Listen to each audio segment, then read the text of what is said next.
Só Pode falar, pode pegar essa questão que o Digno posicionou, para até complementar o que o Frater, ou acrescentar, né, ao que o Alan também trouxe como resposta. Ele perguntou o seguinte: se, sob essa perspectiva de que existe, de forma mais ou menos fixa, uma predestinação, ou seja, uma verdadeira vontade a ser cumprida, uma missão de vida pré-estabelecida antes mesmo de um indivíduo se tornar humano, seja por questões reencarnatórias, etc., sob essa perspectiva, existe então a ideia de que existem pessoas que nasceram para fazer o mal, ou seja, existem pessoas predestinadas, e aí ele fez essa associação com a magia da mão esquerda e magia da mão direita.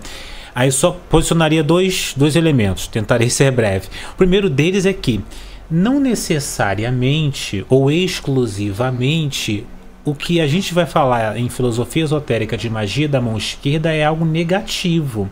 A magia da mão esquerda ou linhas de mão esquerda podem trabalhar com questões absolutamente positivas. O próprio Alan, noutras oportunidades, já ouvi ele dizer o seguinte, que a palavra quimbanda, na sua origem, não sei se é etimológica, mas acredito que sim, vai significar cura, né? Cura. Então, quer dizer, o trabalho originalmente ele se destina a curar.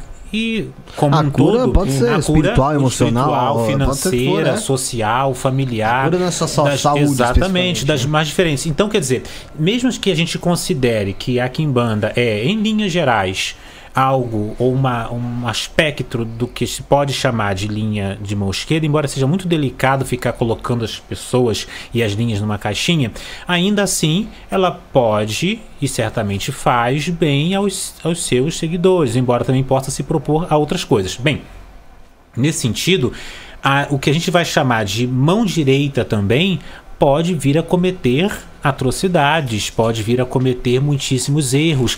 Indivíduos que trabalham, por exemplo, com os 7 mestres ascensionados dos raios de Helena Petrovna Blavatsky, pode, de posse disto, cometer atrocidades 1000, né? Pode querer subjugar o outro, etc. Então, magia da mão esquerda e magia da mão direita não é necessário exclusivamente bem e mal.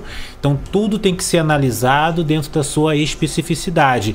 Você pode ter um cabalista perverso e pode ter um mestre quimbandeiro extremamente bondoso e sábio. E aí nós temos essas figuras um tanto quanto invertidas, visto que popularmente, claro, se vai inicialmente imaginar o contrário.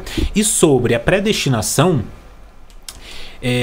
de pessoas, existem pessoas que nasceram para fazer o mal, aí me veio à mente automaticamente um filme baseado num livro que certamente todo mundo que aqui está já assistiu esse filme e vai lembrar dessa cena. Vou apostar nisso, que todo mundo já assistiu e vai lembrar, que é o filme baseado na obra de Ariano Suassuna, O Alto da Compadecida. Sim. Se nós lembrarmos no Alto da Compadecida, vai ter o julgamento. Verdade. Na hora do julgamento, quem é a única pessoa... Veja que tinha padre, tinha bispo, tinha o padeiro, tinha a mulher do padeiro. Qual é a única pessoa que vai para o céu? Era o cangaceiro assassino. Veja que interessante. Porque ele, de uma certa perspectiva, estava predestinado, ali na visão de Ariano Suassuna, estava predestinado a ser a mão forte do divino, não é o termo exato que eles usam, né? Mas ele representava a cólera de Deus. Então, veja, só foi para o céu, na obra de Ariano Suassuna, tanto no livro quanto no filme, o cangaceiro, que era o assassino. A priori, o que a gente imaginaria? Bem, se tem alguém que não vai para o céu, é esse cangaceiro, porque ele matou, fez e aconteceu, né? Mas na verdade a gente entendeu a lógica do filme. E aí o próprio diabo, né, representado artisticamente ali no filme, vai dizer, não, mas ele era um assassino.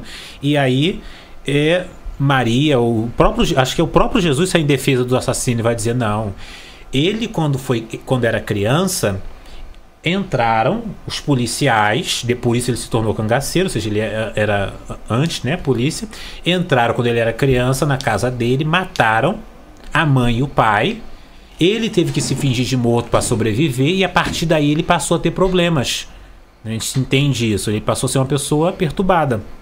E passou a ser, inclusive, instrumento da cólera divina. É o termo que eles utilizam no filme e no livro, né? Instrumento da cólera divina.